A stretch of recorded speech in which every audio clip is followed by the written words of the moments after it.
چاقویی که به قفسه سینه نازنین خورده بود هم بعد از اینکه ایست قلبی کرده بوده قاتل بهش زده، برای اینکه مطمئن بشه نازنین تموم کرده. پزشکی قانونی روز و ساعت مرگشون رو اعلام میکنه. 8 شهریور، پنجشنبه، مصادف با عید قدیر، یعنی دقیقاً توی شب عروسیشون.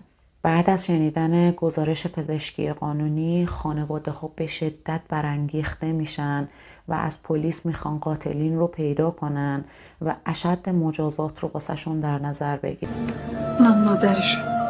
تسلیت میگم بهتون. غم آخرتون باشه. ساده بخواب. پلیس تحقیقات محلی خودش رو شروع میکنه و میره پیش همسایه هایی که اون شب نازنین و بهزاد رو دیدن تا باهاشون صحبت. سرنخهای خوبی هم از صحبت کردن با همسایه ها به دست